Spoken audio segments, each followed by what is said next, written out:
e a Índia para a China. Ele ficou mais revoltado ainda do que eu tinha feito um outro vídeo, fez mais publicações contra o desfile militar que aconteceu na China, a demonstração de força, e ele assumiu que perdeu esses países para o bloco chinês.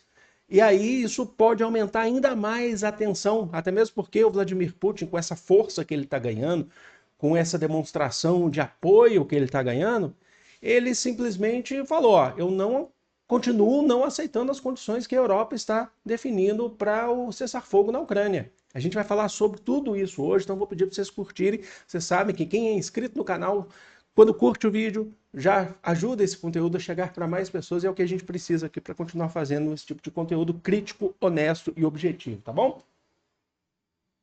Vamos lá. Primeiro vamos falar sobre o Donald Trump. Donald Trump ele já tinha feito aquela publicação, vocês lembram? Reclamando, falando do Kim Jong-un, tinha falado do Putin, tinha falado que eles estão conspirando junto com Xi Jinping contra os Estados Unidos, e eu até falei aqui para vocês, olha, nem tudo é sobre os Estados Unidos. Os países eles precisam se reforçar mesmo, de fato. Agora o Donald Trump, ele publicou uma foto com o Vladimir Putin e o Narendra Modi, que é o primeiro-ministro indiano, junto com Xi Jinping, nessas reuniões que a gente teve, e disse que perdeu. Na verdade, vamos abrir já logo na Truth Social para ver o que o Donald Trump falou. Parece que perdemos a Índia e a Rússia para a China, a mais profunda e sombria. É sempre essa ideia de tratar a China, eles tratam como um eixo, né? É o que eles falam, né? Que eles são os aliados, né? Que eles tenham um futuro longo e próspero juntos.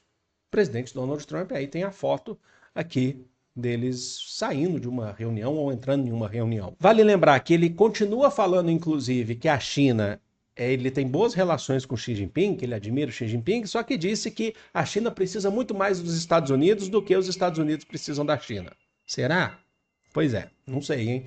E o Narendra Modi, a Índia totalmente ligada, era o país do BRICS, né, dos BRICS mais próximos aos Estados Unidos e parece que está se afastando, continua comprando petróleo russo, a gente já trouxe isso aqui, consegue comprar o petróleo russo com desconto e de forma mais barata desde essa guerra da Ucrânia e Rússia, porque a Rússia teve que baixar o custo do seu petróleo e do gás também, justamente por conta das sanções que recebe da Europa. E a China também está se aproximando da Índia. Eu trouxe vídeo aqui falando para vocês que essa aproximação é histórica, que a China prometeu reduzir o déficit comercial que a Índia tem com a China nos últimos anos. Então, o Donald Trump simplesmente, ele fala que não está se sentindo ameaçado, mas claramente está se sentindo ameaçado. Bom, esse é um ponto que a gente entende. Agora, dá para perceber também que o Vladimir Putin ele se sente mais fortalecido. Quando você tem parceiros, amigos, você tem relações boas ao redor e fortes, você se sente fortalecido.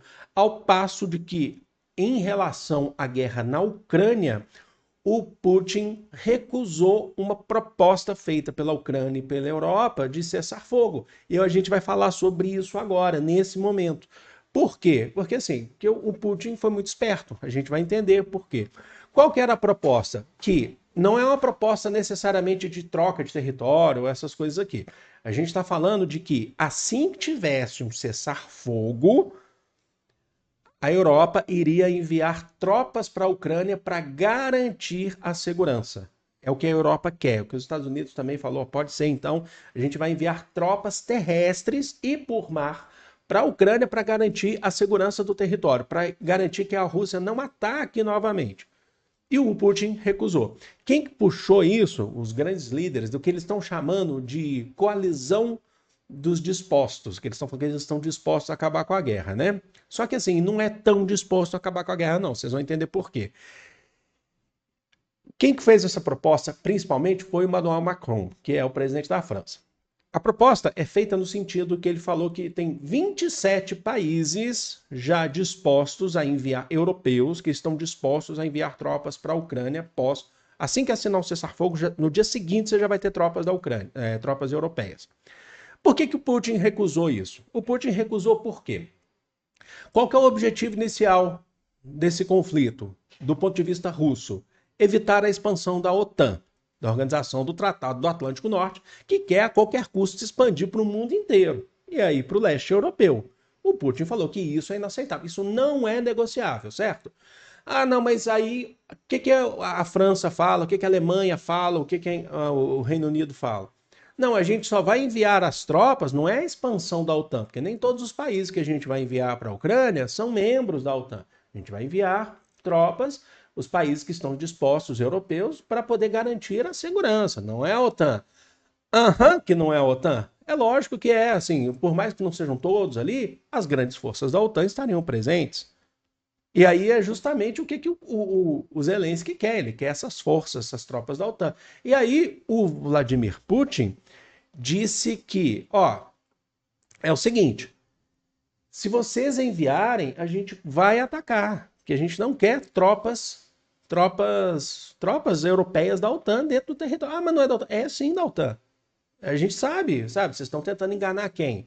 A gente vai atacar. E aí você lembra que se o Putin ataca, ele está atacando esses países europeus. E aí, pelo artigo 5º da OTAN, da Organização do Tratado do Atlântico Norte, se você ataca um país membro da OTAN, você está atacando todos os países membros da OTAN. E o que isso sugere? Sugere uma guerra maior, uma escalada dessa guerra, certo? Ou seja, o cessar-fogo não ia acontecer, não ia ter. Então o Putin falou, não enviem essas tropas, porque a gente não vai aceitar, a gente vai atacar, porque isso é a expansão da OTAN.